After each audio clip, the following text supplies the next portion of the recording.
আমাদের রাজ্যের মাননীয় অর্থমন্ত্রী ওনার প্রচেষ্টায় যে আমাদের রাজ্যে প্রায় ৩৭ লক্ষ জনতা রয়েছে। এই ৪০ লক্ষ জনতার আগামী বিকাশের স্বার্থে যে বাজেটটা এনেছে সেই বাজেটের উপরে এবং বাজেটের পূর্ণ সমর্থন জানিয়ে কয়েকটি বিষয় নিয়ে আমাকে আলোচনা করার জন্য সুযোগ দেওয়ার জন্য অসংখ্য ধন্যবাদ জানাই। সত্যি আজকে অত্যন্ত গর্বের বিষয় যে আমাদের এই গুরুত্বপূর্ণ বিষয় আমরা আলোচনা করার জন্য আমাদের প্রত্যেকটা বিধানসভার ক্ষেত্রে জনপ্রতিনিধি হয়ে আমরা এই পবিত্র বিধানসভাতে আমরা সদস্য হয়েছি। তাই আজকে এই বিশেষ দিন আমাদের গণতন্ত্রকে বাঁচানোর জন্য এবং গণতন্ত্র সবার অধিকার আছে, তবে আজকে এই বিষয় গুরুত্বপূর্ণ আলোচনা করার এই মুহূর্তে আমাদের রাজ্যে যারা সম্মানিত যারা বিরোধী সদস্যরা রয়েছেন এবং বিরোধী দলনেতারা রয়েছেন তাদের অত্যন্ত আজকে এই বাজেটের উপরে আলোচনা এই অনুষ্ঠানে বা অধিবেশনে থাকার অত্যন্ত গুরুত্বপূর্ণ। কিন্তু আমরা জানি তারা এই বাজেটের উপরে তারা বিরোধ করবে এবং এই বাজেট আমরা জানি সেটা আমাদের রাজ্যের জন্য প্রত্যেকটা জনগণের স্বার্থে এবং প্রত্যেকটা সেক্টরের স্বার্থে, কর্মচারী হোক বা কৃষক হোক বা ব্যবসাকারী হোক বা যুবক যুবতীদের ক্ষেত্রে হোক বা ছাত্রছাত্রীদের স্বার্থে হোক, এই বাজেট অত্যন্ত, আমি মনে করি এই বাজেট আমাদের রাজ্যের আগামী অর্থবর্ষের বিকশিত বাজেট বলে আমি মনে করি। এবং এই বাজেটে কিভাবে সারা রাজ্যের মানুষের কাছে সেটাকে কিভাবে ভুল বার্তা পোষা যায় তার ক্ষেত্রে গভীর ষড়যন্ত্রের মাধ্যমে মাননীয় বিরোধী দল নেতা থেকে শুরু করে যারা বিরোধী সদস্যরা আছেন তারা মনে করে যে এই বাজেটটাকে কেন্দ্র করে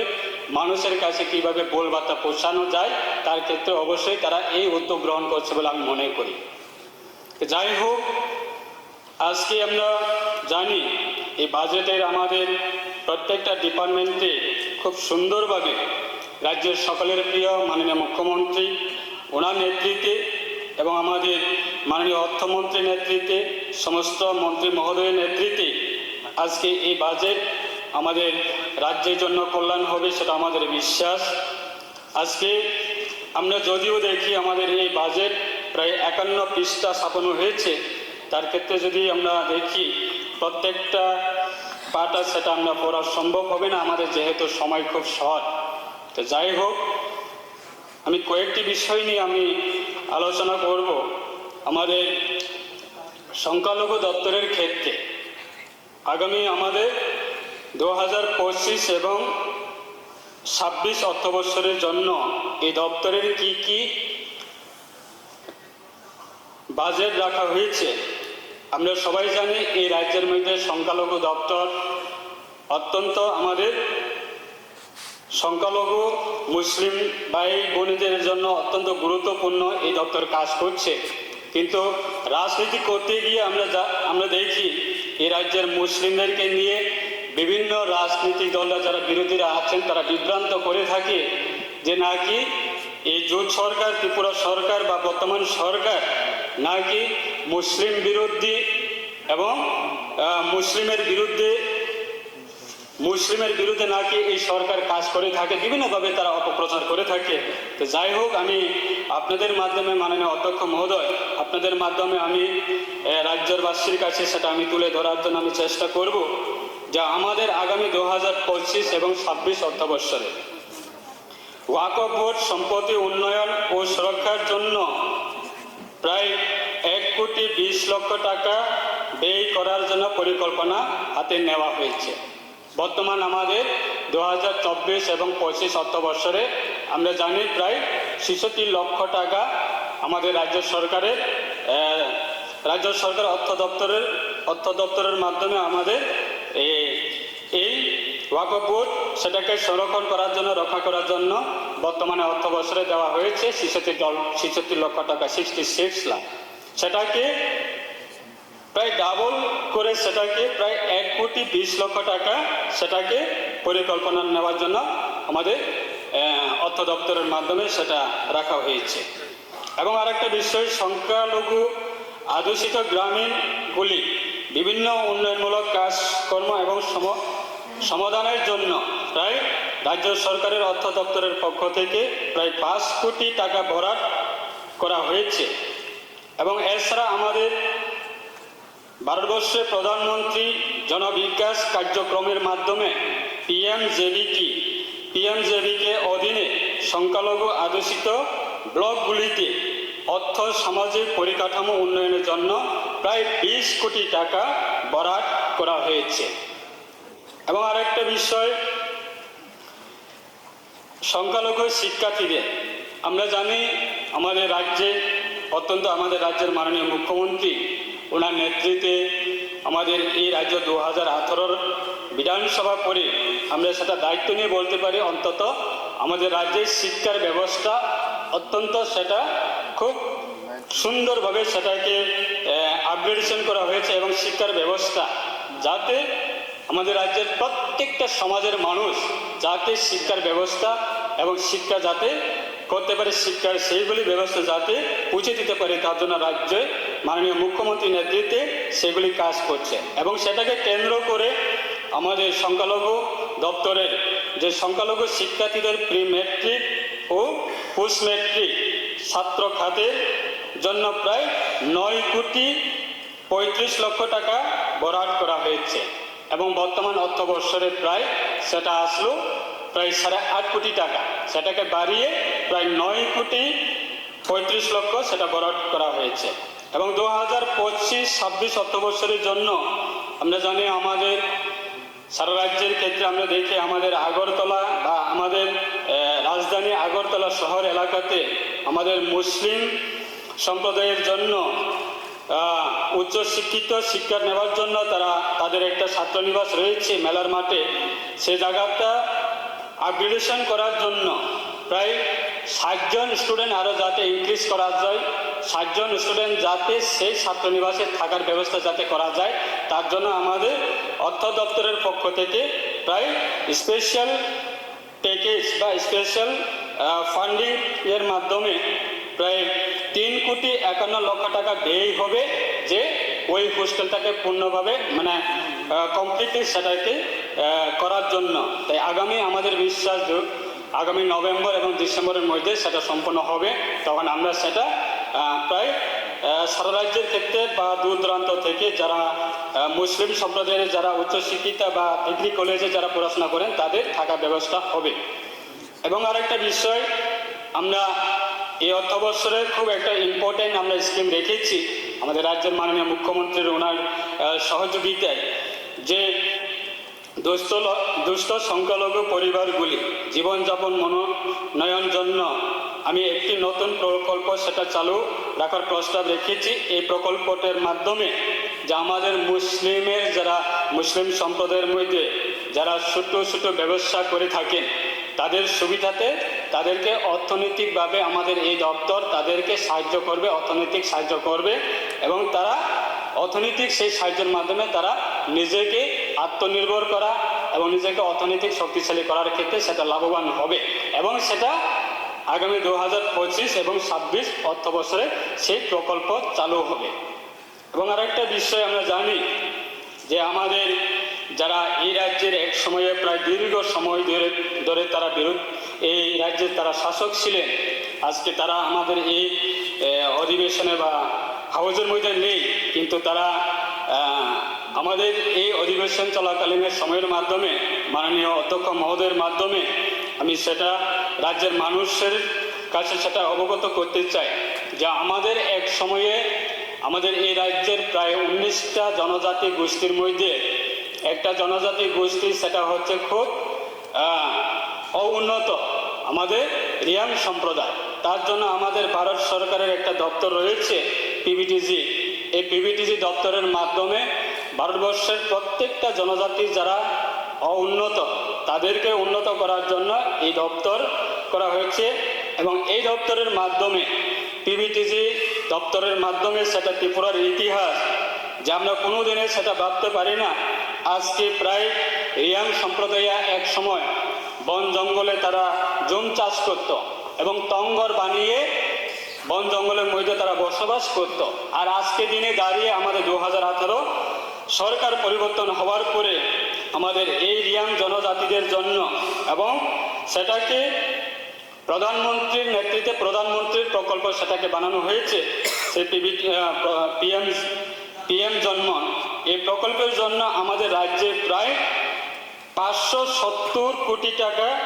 570 লক্ষ টাকা আমাদের রাজ্যে জনজাতি রিয়াং পিবিটিজিদের জন্য সেটা স্যাংশন করা হয়েছে। এবং আজকে পর্যন্ত প্রায় 314 কোটি 48 লক্ষ টাকা সেটা ব্যয় করে তথা খরচ করে তাদের বিভিন্ন সেক্টরে প্রায় আমাদের রাজ্যে 11টা ডিপার্টমেন্টের মাধ্যমে তাদেরকে অর্থনৈতিক এবং তাদের বিভিন্ন ডেভেলপমেন্টের ক্ষেত্রে সেটা করানো হয়েছে।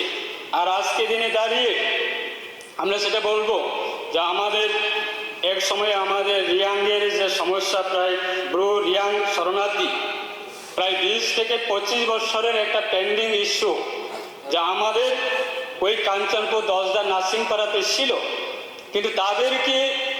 বিগত প্রায় 25 বছর লাগাতার এই রাজ্যে যারা আজকে যারা আমাদের এই মাননীয় বিরোধী দলনেতা উনিও এক সময়ে এই রাজ্যের বিধায়ক ছিল এবং মন্ত্রীও হয়েছে এবং লোকসভার মাননীয় সদস্যও হয়েছে, কিন্তু ওনার সময়ে আমরা কোনো দিনে আমাদের ওই মিজোরাম থেকে তাড়িয়ে দিয়েছে এবং কাঞ্চনপুরে যারা প্রায় 20 থেকে 25 হাজার রিয়াং শরণার্থী বসতি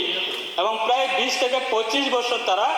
ওই কাঞ্চনপুরে কোনো এক সময় নলার চাউল খেয়ে, কোনো এক সময় কলা পাতার দিয়ে তারা ঘর বানিয়ে, কোনো এক সময় বিভিন্নভাবে তারা ওইখানে প্রায় 20 থেকে 25 বছর তারা থাকতে হয়েছে। কিন্তু এই রাজ্যে তখন সরকার ছিল কমিউনিস্টের এবং বামে, তখন তাদের তারা আজকে জনজাতি দরদি দেখাচ্ছে যে তাদের সময়ে কোনো দিনে এই রিয়াং সমস্যার সমাধান করার জন্য কোনো নেতৃত্বের মাধ্যমে, না গণমুক্তি পরিষদের নেতৃত্বের মাধ্যমে, না ট্রাইবেল ইউথ ফেডারেশনের মাধ্যমে, না পিএসসির মাধ্যমে, কোনো আমাদের জনজাতির সংগঠনের মাধ্যমে আমরা কোনোদিনে তাদেরকে এই দাবিগুলি তাদেরকে ত্রিপুরার মধ্যে রিয়াং শরণার্থী যারা আছে তাদেরকে পার্মানেন্টলি তাদেরকে এই রাজ্যের মধ্যে বসবাস করতে হবে, তারা কোনোদিন দাবি তুলেনি। কিন্তু আমাদের সরকার 2018 বিজেপি এবং আইপিএফটি এবং বর্তমানে হয়েছে আমরা ত্রিপুরা মমতা প্রায় 3 দল মিলে, তখন আমাদের বিজেপি এবং আইপিএফটি সরকার আসার পরে যে তাদেরকে ত্রিপুরার পার্মানেন্টলি সিটিজেনশিপ দেওয়ার জন্য আমাদের রাজ্য সরকার সেটা ইনিশিয়েটিভ নিয়ে ভারত সরকারের স্বরাষ্ট্রমন্ত্রীর কাছে সে প্রস্তাব নিয়ে আজকে সিদ্ধান্ত নিয়েছে। এবং আজকে কয়েকদিন আগে আমরা শুনেছি যে তাদের নাকি যারা এই রাজ্যে যারা রিয়াং ব্রুস রিসেটেলমেন্ট যারা বসবাস করছে তাদের ওই ক্যাম্পে নাকি বিভিন্ন সমস্যা হচ্ছে। তো সেইগুলি আমরা বলবো যে আমাদের রাজ্য সরকারের, আমাদের রাজ্যের মাননীয় মুখ্যমন্ত্রীর নেতৃত্বে সেটা অবশ্যই আমাদের এই দপ্তরের সহযোগিতায় অবশ্যই সেইগুলি আমাদের ভারতবর্ষের প্রধানমন্ত্রী, জনকল্যাণ প্রধানমন্ত্রী এবং মাননীয় স্বরাষ্ট্রমন্ত্রী অমিত শাহের নেতৃত্বে তাদেরকে পার্মানেন্টলি প্রবলেমগুলি সলভ করে দিয়েছে এবং আগামী দিনেও তাদেরকে বিভিন্ন ইস্যু নিয়ে আমাদের রাজ্য সরকার অবশ্যই সেগুলি সিদ্ধান্ত নেবে। এবং আরেকটা বিষয়, আজকে স্বশাসিত জেলা পরিষদকে নিয়ে যারা আমাদের রাজ্যে বিশেষভাবে এই স্বশাসিত জেলা পরিষদকে নিয়ে রাজনীতি করে যারা বিরোধী আজকে দিনে দাঁড়িয়ে আমাদের রাজ্যের মধ্যে কংগ্রেস বা কমিউনিস্ট, তাদের অবস্থা আমরা যদিও দেখি যখন এই রাজ্যে লাগাতার প্রায় 20 বছরের মুখ্যমন্ত্রী ছিলেন প্রাক্তন মুখ্যমন্ত্রী মানিক সাহা, উনি যখন এই রাজ্যে প্রায় 20 বছর প্রাক্তন মুখ্যমন্ত্রী মানিক সরকার, মাননীয় অধ্যক্ষ মহোদয়, এই রাজ্যে 20 বছরের প্রায় লাগাতার 20 বছরের মুখ্যমন্ত্রী ছিলেন মানিক সরকার। উনি যখন মুখ্যমন্ত্রী হওয়ার আগে তখন কমিউনিস্টের সম্পাদক ছিল। 1988 থেকে বোধহয় 93 পর্যন্ত তখন উনি কমিউনিস্টের সম্পাদক এবং পলিট ব্যুরো সদস্য ছিলেন। তখন উনি আগরতলা প্রেস ক্লাবে বসে তাদের নেতৃত্বের সঙ্গে তারা প্রেস কনফারেন্স করেছিলেন যে আমরা যদি এই ত্রিপুরাতে যদি ক্ষমতা আসে তখন আমরা এই স্বশাসিত জেলা পরিষদকে আমরা ইনার লাইন পারমিট দেব, অধিক ক্ষমতা দেব। কিন্তু যখন ক্ষমতা এলো তাদের এই যে তাদের প্রতিশ্রুতি এবং তাদের ম্যানিফেস্টোনেও ছিল যে তাদের ম্যানিফেস্টোনে ছিল যদি আমরা ত্রিপুরার ক্ষমতাতে আসে তখন আমরা স্বশাসিত জেলা পরিষদকে আমরা আপগ্রেডেশন করে অধিক ক্ষমতা দেব এবং ইনার লাইন পারমিট দেব। তাদের এই যে দাবিগুলি যখন তারা ক্ষমতা এলো তখন এই রাজ্যের জনজাতিদের জন্য তারা কোনোদিনে কথা বলেনি। তার কারণে আজকে 2018 বিধানসভা নির্বাচনে আমাদের সারা রাজ্যে ত্রিপুরা রাজ্যের প্রায় জনজাতি অংশ প্রত্যেকটা সম্প্রদায় কমিউনিস্টকে পার্মানেন্টের জন্য ত্রিপুরা থেকে তাদেরকে বিদায় দেওয়া হয়েছে। কিন্তু আজকে এই অধিবেশন চলাকালীন সময়ে কিভাবে ষড়যন্ত্র তৈরি করে আবার মানুষের মধ্যে কিভাবে ঢোকার ব্যবস্থা করা যায় এই ষড়যন্ত্র তারা করছে। তাই আগামী দিনে আমাদের বিশ্বাস সেটাকে ওভারকাম করার জন্য আমাদের দেশের প্রধানমন্ত্রী নরেন্দ্র মোদীজির নেতৃত্বে এবং প্রাক্তন মুখ্যমন্ত্রী আমাদের ত্রিপুরা 2018 পরে বিপ্লব কুমার দেবজির নেতৃত্বে এবং বর্তমান রাজ্যের মাননীয় মুখ্যমন্ত্রীর নেতৃত্বে এখন আমাদের জনজাতির অংশের এই স্বশাসিত জেলা পরিষদকে নিয়ে যেহেতু কমিউনিস্ট কোনো কিছু করেনি, যেহেতু কমিউনিস্ট দীর্ঘ বছর সময় থাকার পরেও তারা কোনো কিছু করেনি, তার জন্য আমাদের সরকার ক্ষমতা আসার সঙ্গে সঙ্গে স্বশাসিত জেলা পরিষদকে সেটাকে আপগ্রেডেশন করার জন্য 125তম আইন সংশোধন করে টিটিসি গঠন করার জন্য আমাদের রাজ্য সরকারের ক্যাবিনেটের মাধ্যমে সিদ্ধান্ত নেওয়া হয়েছে। সেটা আমাদের ভারত সরকারের পার্লামেন্টারি স্ট্যান্ডিং কমিটির কাছে দেওয়া হয়েছে। তাই আমাদের বিশ্বাস এই রাজ্যের জনজাতিরা কোনোদিন কমিউনিস্টকে বিশ্বাস করবো না, কমিউনিস্টের সঙ্গে যাবে না। তাই আমাদের ঠিক আছে, আর 2 মিনিট মাননীয় অধ্যক্ষ মহোদয়, যেহেতু এই বিষয় আমাদের খুব অত্যন্ত গুরুত্বপূর্ণ, কারণ আমরা আঞ্চলিক রাজনীতি দল থেকে আমরা রিপ্রেজেন্টেটিভ করি, সেটা আমাদের এটা আইডিওলজি যে আমাদের গত 21 তারিখ আমাদের এই বাজেট সেশন শুরু হওয়ার সময় আমরা জানি সারা রাজ্যের ক্ষেত্রে ছাত্র সংগঠন টিএসএফ এবং বিভিন্ন ছাত্র সংগঠনের মাধ্যমে বন্ধ ডাকা হয়েছে এবং সারা রাজ্যের ক্ষেত্রে সারা রাজ্যের প্রত্যেকটা মানুষের বিভিন্ন ধরনের অনেক সমস্যা হয়েছে মনে হয়। কিন্তু সেটাকে কেন্দ্র করে আমরা আমাদের যে ককবরক ভাষা, আমরা জানি ভাষা যে কোনো জাতির অস্তিত্ব এবং যে কোনো জাতি যদি উন্নত হতে গেলে তাদের ভাষাগত সেটা খুব স্ট্যান্ডার্ড এবং ভাষাগত কোনো সমস্যা থাকার প্রয়োজন নেই, তখন উন্নত করতে পারবে। এই সেটাকে কেন্দ্র করে যেহেতু আমাদের রাজ্য সরকারের রাজ্যের মাননীয় মুখ্যমন্ত্রী উনি বিভিন্ন সময়ে বিভিন্ন সমস্যাগুলি সমাধান করে থাকে এবং আমাদের রাজ্যেও উনি খুব হনেস্টলিভাবে উনি খুব কাজ করে থাকে। তাই আমাদের বিশ্বাস যে আমাদের এই লং পেন্ডিং ইস্যু যে আমাদের ককবরক ভাষা সেটাকে রোমান স্ক্রিপ্টের ভাবে সেটা লিপি করা আমাদের সরকারের কাছে এবং রাজ্যের মাননীয় মুখ্যমন্ত্রীর কাছে সেটা আবেদন করব। যেমন আমরা দেখি আমাদের আসামের মাননীয় মুখ্যমন্ত্রী উনি ডিমা হাসাও বা বিভিন্ন ছোট ছোট সম্প্রদায়ের জন্য তারা নিজস্ব ভাষা সেটা ব্যবহার করার ক্ষেত্রে বা পড়াশোনা করার ক্ষেত্রে তারা রোমান হরফের মাধ্যমে রোমান স্ক্রিপ্টের মাধ্যমে তারা ব্যবহার করে থাকে এবং আসাম সরকার সেইগুলি ইনিশিয়েটিভ নিয়ে থাকে। তাই আমাদের এই রাজ্যে সমস্ত আমাদের মাননীয় ট্রেজারি বেঞ্চ থেকে শুরু করে রাজ্যের মাননীয় মুখ্যমন্ত্রী এবং আমাদের পরিষদীয় মাননীয় মন্ত্রী এবং মন্ত্রী মহোদয়গণ এবং আমাদের যারা বিরোধী দলের যারা সদস্য রয়েছেন সবাই চাই যেহেতু এই রোমান স্ক্রিপ্ট হোক। তাই সেটাই আমরাও আমার ব্যক্তিগতভাবে আমি অনুরোধ রাখবো এই হাউসে মাননীয় অধ্যক্ষ মহোদয় আপনাদের মাধ্যমে যে আমাদের এই ককবরক ভাষা সেটা যেহেতু আমাদের সেন্টিমেন্টাল ইস্যু এবং সেন্টিমেন্টাল ইস্যু, যেহেতু এটা লং পেন্ডিং ইস্যু, যদি আমরা সেটা অবশ্যই ইনিশিয়েটিভ নিয়ে থাকে তাহলে অবশ্যই আমাদের রাজ্যের জনজাতিরা অবশ্যই বর্তমান সরকারের প্রতি সেটা অ্যাপ্রিসিয়েট করবে এবং রাজ্যের মাননীয় মুখ্যমন্ত্রী আপনাদেরকেও সেটা অ্যাপ্রিসিয়েট করবে। সেটা একটা ইতিহাস থাকবে, যেহেতু এই রাজ্যে না কংগ্রেস করেছে না কমিউনিস্ট করেছে, তাই তার কারণে 2018-তে ত্রিপুরার জনজাতিরা কংগ্রেসকেও ভোট দেয়নি এবং কমিউনিস্টকেও ভোট দেয়নি। তার জন্য চলো পাল্টাই এই স্লোগানের প্রতি, দেশের প্রধানমন্ত্রীর প্রতি, রাজ্য সরকারের প্রতি, রাজ্যের বিজেপি এবং আইপিএফটির প্রতি রাজ্যের মানুষ, সমস্ত আমাদের জনজাতি অংশের মানুষ সবাই সমর্থন করে সরকার পরিবর্তন করেছে। তাই আমাদের এই ছোট্ট একটা ইস্যুগুলি সেটা অবশ্যই দেখার জন্য রাজ্য সরকারের কাছে সেটা আমার আবেদন থাকবো। এই কয়েকটি কথা বলে, আমাদের বাজেট অনেক কিছু রয়েছে আলোচনা করা, কিন্তু সময় খুব কমের কারণে আমি বলবো না যে আমাদের জুলাইবাড়ির ক্ষেত্রে please 2 minute, 2 minute please please please. আচ্ছা 1 মিনিট অধ্যক্ষ মহোদয়। 1 মিনিট, ওকে ফাইন।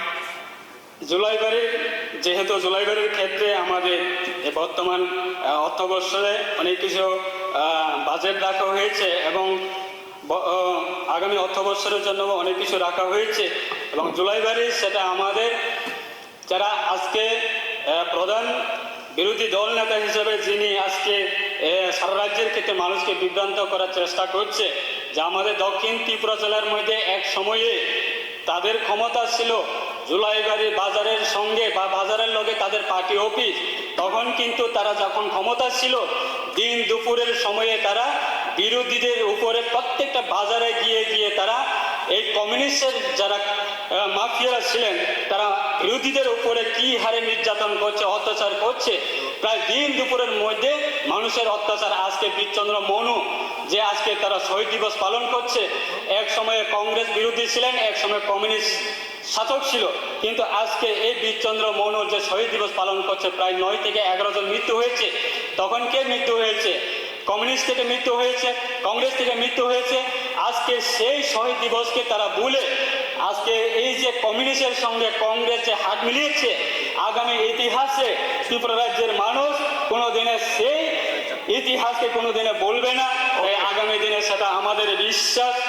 এই যে ইতিহাস সেটা আপনারা অবশ্যই আপনাদেরকে স্মরণ করিয়ে দেওয়ার জন্য আপনারা এই যে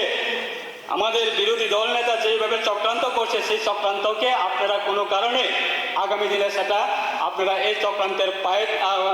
পাকে আপনারা পা দেবেন না, আমাদের বিশ্বাস। সেটা আমার কয়েকটি কথা বলে আমি শেষ করছি। সবাইকে নমস্কার, থ্যাংক ইউ অধ্যক্ষ।